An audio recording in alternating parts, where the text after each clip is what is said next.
Identidade Brasil, com o jornalista Eduardo Oineg. O Eduardo Oineg está aqui conosco, às 9h06, para tratar de um assunto que tem dominado o noticiário, mesmo porque o presidente da República tem sido questionado a cada entrevista que dá a respeito da indicação do seu filho Eduardo, o 03, para ocupar a importantíssima embaixada do Brasil nos Estados Unidos. Oineg, o que mais a acrescentar? Então, o 03 vai para o posto 01, porque é o posto diplomático mais importante do Brasil no exterior. Assim, a gente vai ficar muito surpreso aqui conversando se o Senado disser não, Vai ser uma surpresa. Para mim vai ser uma surpresa incrível imaginar o Senado dizendo não, nós não aceitamos. E o presidente já disse que ele não descarta, caso o Senado resolva que o Eduardo Bolsonaro não vai ser o embaixador, nomeá-lo ministro chanceler e colocar o atual chanceler como embaixador dos Estados Unidos. Ou seja, Eduardo Bolsonaro vai ter uma posição de destaque na política internacional, do Brasil e tal. Não há dúvida disso. Aí é de se perguntar o seguinte, nós já falamos sobre esse assunto, o Eduardo Bolsonaro pode ser o melhor embaixador da história do Brasil nos Estados Unidos, pode ser um marco essa nomeação. Não exageremos, hein? Não, tudo pode, certo? Pode. Mas não é provável. Mas o que eu queria dizer cria aquele desconforto de que é muito difícil demitir o seu filho, Contratar seu filho na política brasileira a gente já viu que é muito fácil. Agora, demitir o filho é um problema. E chefiar o filho do chefe também é um problema para o chanceler. Mas o que eu queria discutir hoje aqui vamos imaginar, ele vai lá, tomou posse, entrega as credenciais para o presidente Donald Trump, se torna embaixador brasileiro. E aí, O que muda no Brasil? O que muda nas relações diplomáticas Brasil-Estados Unidos? O que efetivamente esse posto ocupado por Eduardo Bolsonaro ou ocupado por outra pessoa, ou mantido o Sérgio Amaral, que é o atual embaixador, o que isso muda nas relações bilaterais? E quanto mais o tempo passa, muda menos. Quando a gente pega no passado, o que era o embaixador? O embaixador era o soberano fisicamente num determinado país. Para um soberano viajar, tinha soberanos que nunca viajaram, nunca deixaram o seu território. Então tinha um embaixador num outro lugar, e esse embaixador recebia uma correspondência, a correspondência por escrito era entregue ao chefe de Estado, ao rei, ou seja lá quem for, e aquilo era uma coisa inacreditável. Era a comunicação, e daí vinha a resposta, mais 30 dias para uma resposta, mais 40 dias. Quando envolvia navio, então, a correspondência ia fisicamente, não tinha fax, A correspondência ia fisicamente, o embaixador ia entregar e tal. Quando retiravam o embaixador, vai ter guerra, Então era um negócio muito sério, quer dizer, ele era uma figura que era a representação do país. Hoje, como um país se representa no outro país? Primeiro, você tem as representações empresariais. As próprias empresas se representam. Uma empresa brasileira quer se expandir nos Estados Unidos, eu vou falar Estados Unidos, mas é para qualquer país, ela vai para lá, contrata empresas de relacionamento, abre mercado por conta própria, ela não precisa ir na embaixada brasileira para nada, Tem as entidades de classe, tem a Apex, que inclusive é do próprio governo. Se o camarada é na área de turismo, não é um embaixador que vai resolver a expansão do turismo brasileiro lá fora, ou a expansão dos estrangeiros para cá. As empresas ultrapassam fronteiras sem pedir licença. Pergunta se o Waze pediu licença para o embaixador brasileiro em Washington para funcionar no Brasil, Ou se qualquer desses aplicativos de entrega, ou os aplicativos de rede social e relacionamento, se eles falaram com os embaixadores para ocupar o espaço. O Facebook falou com algum embaixador nos dezenas e dezenas de países onde ele opera, sem ter pedido licença para ninguém. As entidades de classe, elas se representam. O que define as relações bilaterais entre um país e outro? A taxa de juros, a taxa de desemprego, os interesses comerciais que um embaixador não consegue reverter. O embaixador nunca é o piloto de uma mudança, ele pode ser o portador. Oficialmente eles acompanham a conjuntura política, econômica, social, etc., promove o país, mas qual é a capacidade de promoção de um embaixador? Ele pode ir em 50 encontros por ano? 60 encontros por ano? E aí, depois de 60 encontros, a imagem do Brasil se transformou, né? O que é acompanhar a conjuntura econômica, política e social, que é uma descrição básica do embaixador? Ele fica mandando cartinha pro chanceler: olha, você não sabe o que está acontecendo, o Donald Trump brigou com a Ivanka Trump, tá mal. Não é assim que funciona, né? Não existe mais a figura do elo entre os países, né? Até porque a integração não é mais política, é uma integração social por causa das migrações e cada um enfrentando seus processos migratórios e econômicos. Então mudou muito. O papel do embaixador de qualquer país é hoje muito menor do que era antes, muito menor, e ele pode ser um agente de confusão, aí sim, isso vale lá fora, vale aqui dentro. O ministro da Educação, por exemplo, agora lançou um projeto que a gente tem que ver se vai funcionar ou não, mas foi um agente de ruído no governo, coisa que o ministro da Saúde não foi.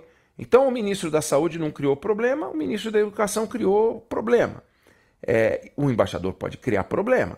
Agora, criar soluções, olha, o embaixador encontrou uma solução extraordinária e agora nós vamos aumentar 30% a nossa relação comercial. A chance disso acontecer é zero, porque nunca aconteceu.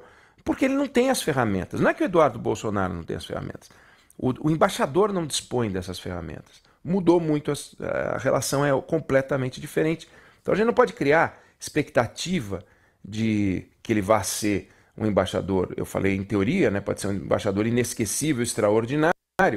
O problema é emitir. Mas também a chance de criar problemas só se ele for meio Weintraub. Se for Weintraubista, aí é problema, porque vai brincar com chocolatinho, com guarda-chuva, vai dar vexame em Washington. Tirando isso, vai estar lá inserido naquele ambiente, aquelas reuniões que vão os embaixadores, aquela alegria, uísque, etc. e tal.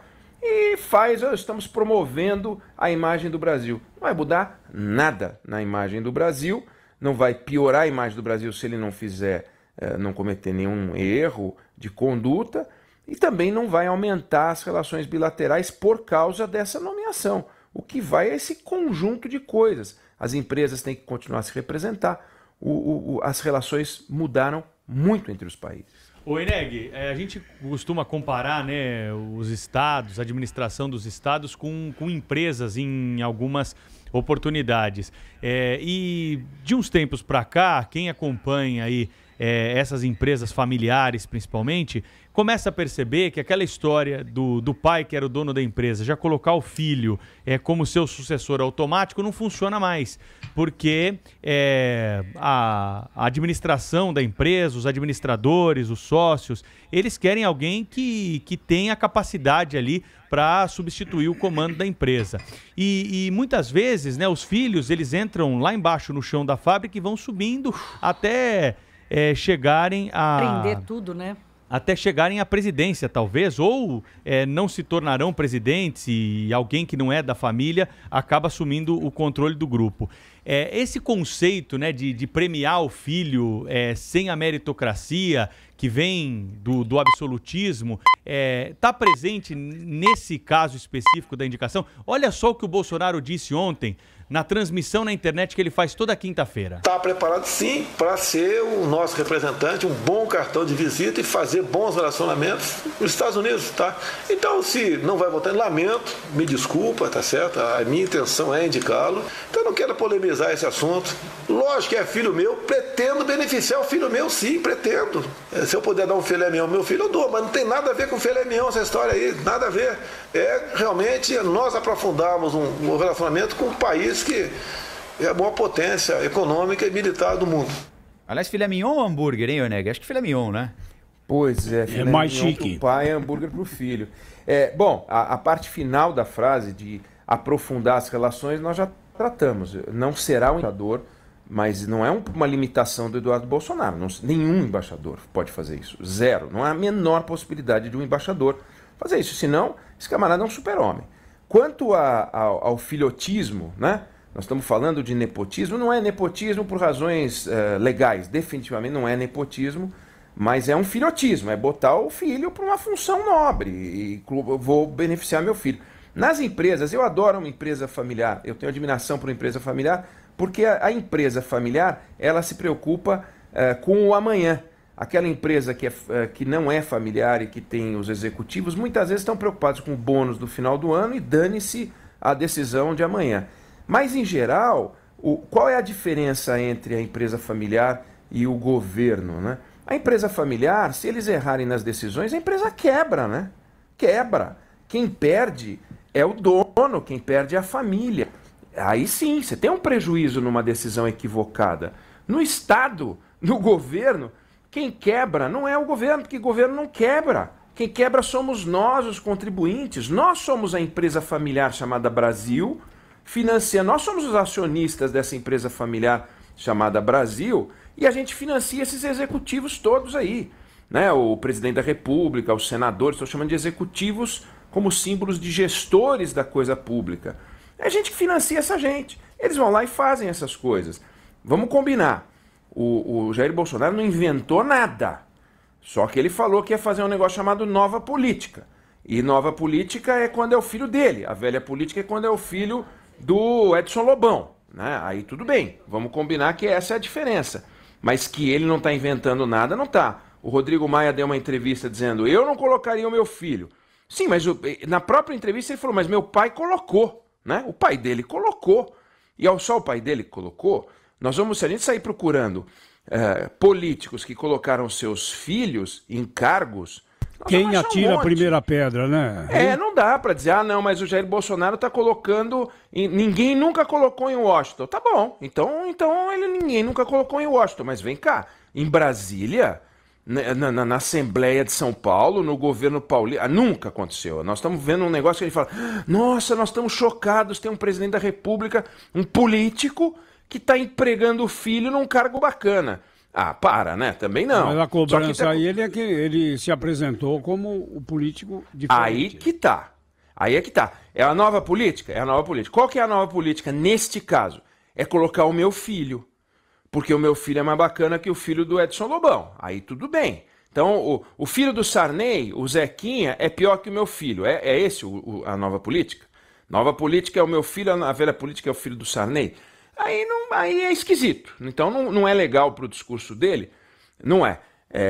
Poderia ele ter passado sem essa em nome da coerência, porque ele falou que não ia fazer, por exemplo, não ia colocar políticos, não ia fazer um ministério político porque isso era antigo, que é coisa mais antiga do que favorecer o filho, e ele admite isso, né?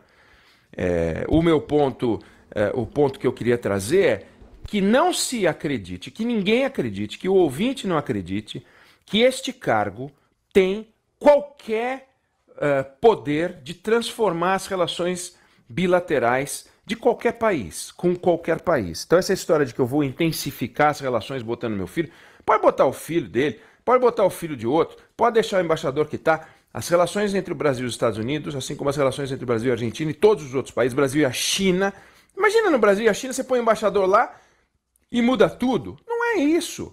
O que muda é um conjunto de coisas que independe deste cargo. Esse cargo é tradicional, é simbólico. Imagina a agenda dele. Vou intensificar as relações com as universidades. Quantas universidades ele consegue visitar por ano, né? Quantos jornais, quantas rádios, quantas TVs, o que ele vai dizer? O que muda dar uma entrevista para uma determinada televisão no estado de Iowa? Ele vai para o estado de Iowa e dá uma entrevista para a televisão local de Iowa. O que ele vai dizer lá? E isso vai mudar o quê? Os produtores de milho de Iowa vão comprar milho do Brasil, vão vender mais milho, sabe? Não muda nada. Essa é a verdade.